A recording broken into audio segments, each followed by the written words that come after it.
You're listening to the Life Coach School podcast with Brooke Castillo, episode number 485. Welcome to the Life Coach School podcast, where it's all about real clients, real problems, and real coaching. And now, your host, Master Coach Instructor, Brooke Castillo. Hey, beautiful friends. So, quick story. I already recorded this podcast once, and I didn't have my mic turned on. So, I sent it in, was all done with it, and Pavel told me that there was no sound. And so I'm re-recording it. And I just wanted to offer, the reason why I'm telling this, I want to offer, Rachel Hart told me something once that changed my life. She told me about a story where a professor had told her, anytime you have to redo something, never be upset about it because it's always, always, always better the second time. And so I'm going to go with that. And we're going to re-record this podcast, and it's going to be even better than the one I previously recorded for you, which was also fantastic. So I just got back from Lake Tahoe with my family for my 51st birthday. We had an amazing time. It was pickleball and boating and dinners and games. It's heaven. It was heaven, heaven, heaven the whole time. I love being with my boys. Now we are on our way to Chicago to watch Christian play in the Western amateur event. So I'm so excited for him. He's playing really well. All of us are going. So there's going to be a huge crew out there on the golf course celebrating him and really enjoying everything that is Christian and golf. So what I want to talk to you about today is increased experience. And one of the things that I think about a lot is how much I enjoy change. And I've read in many business books and many success books that that's one of the traits of successful people is that they embrace and enjoy change and adapting and evolving. And I love this about myself. I love that I love change because I think it's given me an amazing life with what I'm calling increased experience. So I feel like because I enjoy change and because I allow myself to change a lot and I allow myself to have many different renditions of myself and my life, I've had an increased experience of life. So I often think about the time of this time in the world that I was born or in the time span of life that I was born is really beneficial to someone like me who wants to try a lot of different things. Because I feel like back in the day, it was much harder and there were much fewer options for things that we could do with our lives, and especially within one lifetime. Typically, you were born into a certain kind of life and there wasn't a lot of mobility out of that life, maybe up if you had that opportunity or the privilege to do that. But very rarely were you able to just completely change your entire life by flying to a new country and living there or meeting new people and deciding to change the experience of your life. And in my life, I've had so many different identities already. I've been able to enjoy many different places to live, many different homes to live, many different relationships with different people and different places, different ways of showing up in this world. And when I turned 50, something happened for me in my identity. I felt this huge shift. I don't know if it was making $50 million in the same year that I turned 50. I think that was a pretty profound catalytic event for me that kind of shifted my identity about who I am and how I want to see myself. And since then, I've really been exploring kind of the second half of my life and what options are available to me and what I want to do in my life, what I want to do with the money that I've accumulated, the time that I now have, the friends and the family and the relationships that I have in my life, and who do I want to be as a contributor to the world? And one of the examples that has been coming up for me a lot is pickleball. And I'm going to talk more about that throughout this podcast because it's something that I never even knew about, right? I never even knew about this sport. And now it's a sport that I play every single day. And it's part of my identity that has opened me up to a whole different group of people, a whole different lifestyle, a whole different focus that I didn't even know was possible for me or that would even be interesting to me. And it's introduced to me so much more self-awareness than I thought it would. When I was in Tahoe and I was with the boys, it's very interesting because it's my sons, my godsons, my bonus sons, everyone's there. So there's 10 boys that have just really graduated from college. And they're at this place and they're all very ambitious. They're at this place in their life where they're really hungry. They really want to go to that next level of their life. They can't wait to succeed at this new thing that is their career outside of college. And I was talking to them a little bit about how there's a part of me that's envious of what they're experiencing, because there's a very different feeling that comes from being ambitious and excited and hungry and curious about your ability to achieve success versus kind of where I am in my career, in my life coaching career, which is kind of at a level of satisfaction and in some ways completion.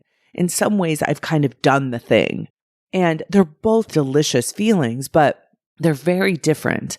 And I was telling the boys, I'm like, don't underestimate how amazing this place where you're at right now is. Because sometimes you feel like because you haven't achieved the thing yet, that nothing great is happening yet, but you're missing out on the pure joy of adrenaline and ambition going through your veins and that hunger and that energy. I was talking to Christian. He's my older son that is going to be playing golf and wants to go pro. He's going to be playing golf this week and wants to go pro.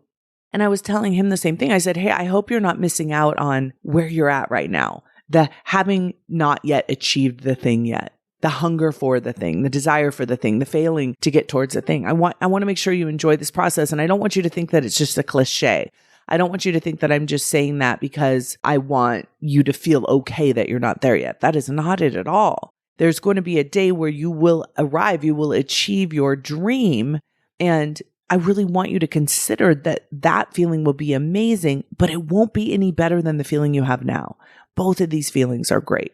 And I was telling him a little bit about the feeling of satisfaction and completion and accomplishment that I have and how it's a much more calming feeling than the feeling of ambition and desire and hunger. And he said, do you think that's why you're so into pickleball? Do you think that you started doing pickleball so you could have that feeling back, to have the thing that you're not yet good at, to have the thing that you struggle at, to have the thing that you're curious and ambitious? And I hadn't thought about it in that way, but I was like, yes, that absolutely is what's going on. I want that next thing to make me feel curious and hungry, and also the thing that makes me feel vulnerable and inadequate and not quite there yet. And so for any of you who are, first of all, in the throes of a brand new adventure and are feeling inadequate or feeling frustrated or feeling like you're never going to make it or it's never going to work, I know it sounds like, I don't know, maybe patronizing to say that, but it's like, enjoy that. That's part of it. That's part of the experience. And for those of you who are listening who are afraid to try that new thing, are afraid to switch your identity up, to increase your experience by trying something new, I want to offer to you that that's okay. Like, you don't need to have a variety of experience in your life to have an amazing life. You don't have to have increased experience in your life to have an amazing life. I just want to offer this as an option for me. And my purpose in life is to be an example of what is possible and to kind of share that experience with everyone. I have had a life where I haven't had any money, and I've had a life where I've had a lot of money, and I've had a life where I've had, so much debt, and I've been trying to get out of debt. And I've really been kind of in the paycheck to paycheck mode. And I'm thankful for every one of those experiences. I'm thankful for having worked at Hewlett-Packard in corporate America to understand what it's like to be an employee in a large corporation. I've worked for Buck Nord Ranch. For many years, I worked as a ranch hand there, where I was shoveling manure and cleaning saddles and saddling horses and taking people on trail rides. And that experience was so enriching. And it was my identity as kind of a cowgirl and being out there in that world. And then I started writing 3-day event equestrian. And that was a completely different world, a completely different experience, traveling all over the country and jumping cross country and riding dressage and having that whole group of friends, right? And then doing martial arts and experiencing what that was like. And then getting involved in a crazy cult and experiencing what that was like, and having like this intense compassion for anyone who has a crazy experience like that. So for me, as I sit here now and I consider kind of this next phase of my life, this next identity shift and increased experience, I'm thinking about where I want to live. I don't want to live anywhere that I've ever lived before. I want to live in a new place. And where I want to travel, I want to try new travel and the people that I want to meet and the experiences that I want to have and the focus I want to have on pickleball and getting better at that and maybe playing in a tournament. It's all very invigorating and delighting. And for those of you who struggle with this, I think part of it is because our brain traditionally and primitively is adverse to change. Once we find something that works, once we find something that is safe, once we find something that keeps us alive, our brain would like us to stay there and to remain alive and survive. That is its only agenda. And our up-leveled brain, our prefrontal cortex, has to communicate with that primitive brain and say, no, now we need to take this brain and this life and we need to contribute to the evolvement of humanity, to the evolvement of technology and mindset and creativity and ingenuity.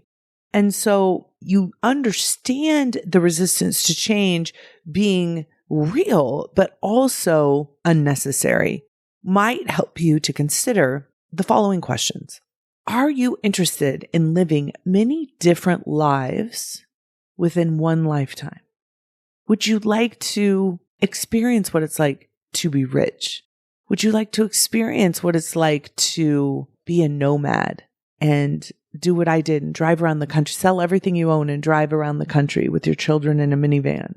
Would you like to experience what it's like to live in a big, fancy, suburban house on a golf course in a gated community? And would you also like to live in a penthouse on the 52nd floor? And would you also like to live in a very small, one-bedroom, tiny home in Montana? These are all opportunities that are available to us if we work towards them and create enough value to generate the money. And there's so many other things, other lifestyles, other identities that we can experience that don't cost any money. Playing pickleball doesn't cost money as soon as you buy the paddles. All of the parks are free. You can go and learn. There's so many people that are out there at these parks that are willing to teach you how to play. You don't even have to pay for lessons. You can look online at YouTube and have a whole new identity as a pickleball player. You can start running and become a runner. You can start hiking and become a hiker. You can start going to yoga and become a yogi, all within this one lifetime, even if it hasn't been something that you've considered before. So I woke up on my 51st birthday and I asked myself these questions. Who do you want to be? Where do you want to go? What do you want to experience? What is that next level for yourself? And, I've done podcasts before, and one of the podcasts that I've done, the 5 questions that you should ask yourself, really got me into traveling this year. And I've been traveling all over the country this year, working and traveling. And it's really shown me a whole new side of not just the world, but a whole new side of me in the world and who I am. And I've noticed literally my personality changing, my feelings about the world changing. And I'm just allowing myself to evolve. I'm not tied to anything in the past. I'm not attached to any goal that I've ever had.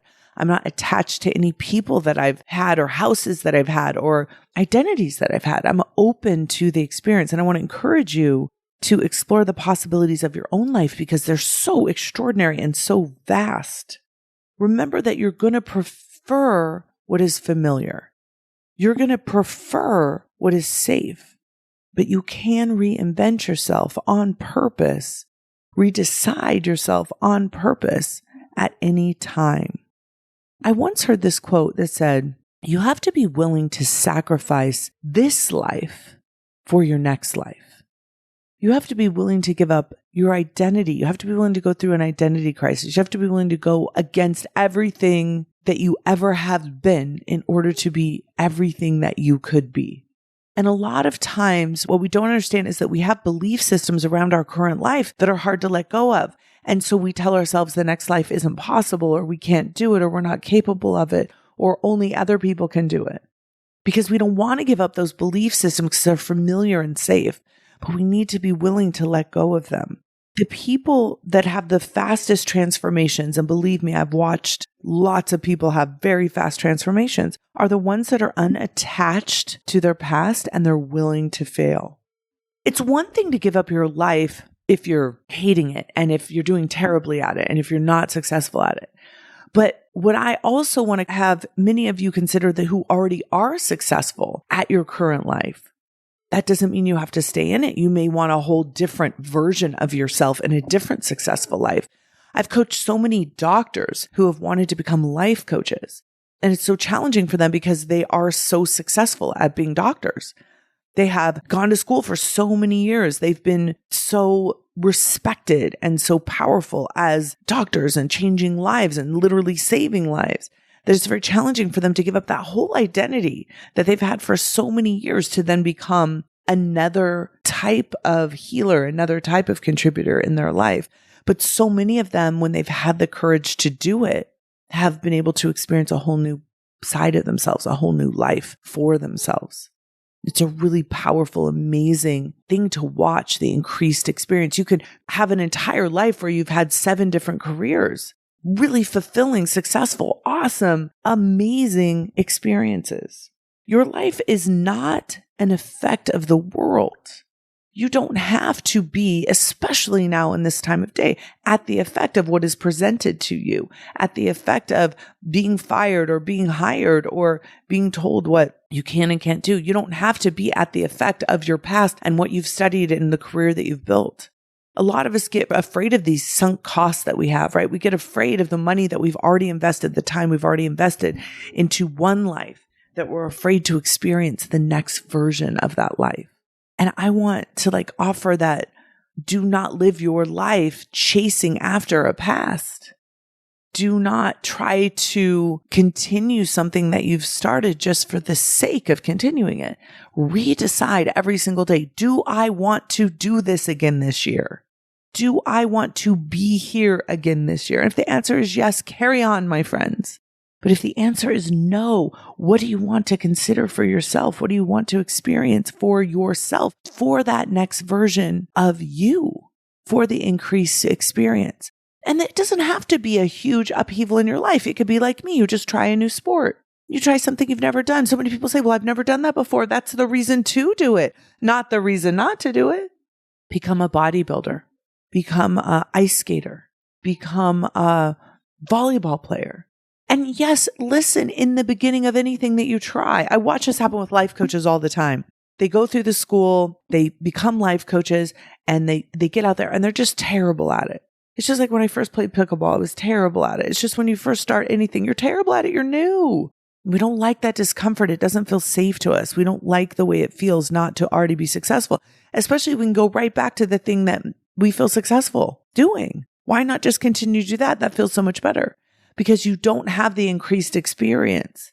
There is something very powerful about putting your brain through something new that it has to figure out again. It has to, especially something physical where your body has to adjust to it. When you're in new environments, when you're in new places, when you're meeting new people, you get to have the increased experience of life. And people ask me all the time, well, is it the quality or the quantity of the experiences? And I say it's both. I want to have as many quality experiences as I can. I don't want to just keep doing the same thing over and over and over again if it doesn't increase my experience of life. I want to constantly be seeing the world from different vantage points. I want to be constantly seeing myself from different vantage points. So ask yourself these questions, my friends. One of the things that we did in my reinvention class is we said, consider the options you've given yourself for your life, for your career, for your where you live, for how you live. Most of us just follow in line with what everybody else does. And I use the example of colors. How many colors have you given yourself the option to color with? Probably about 5 or 6. But there are a decillion colors in the world. There are a decillion options for what you can do with your life. And it's not just one option per one life. It's hundreds of options per life. Many different lifetimes within one life. If you were going to start over today, and you can, which ingredients would you include from your past and which new ingredients would you add? I'm so excited for my life now. I'm so excited for all the possibilities and options. I started reinventing myself last year, and it's just been a very fast train ride. It's been the most exciting, exhilarating, awesome ambition that I've felt for this new life, while also at the same time experiencing the abundance and the satisfaction and the completion of the first 50 years of my life. And I want to invite you each to do the same. Increase your experiences, my friends. Have a beautiful week. Maybe just pick one increased experience this week, one thing that maybe you hadn't considered before, and try it out. I'll talk to you next week, everyone. Take care. Bye-bye. Hey, if you enjoy listening to this podcast, you have to come check out Self-Coaching Scholars. It's my monthly coaching program where we take all this material and we apply it. We take it to the next level and we study it. Join me over at thelifecoachschool.com/join. Make sure you type in the THE lifecoachschool.com/join. I'd love to have you join me in Self-Coaching Scholars. See you there.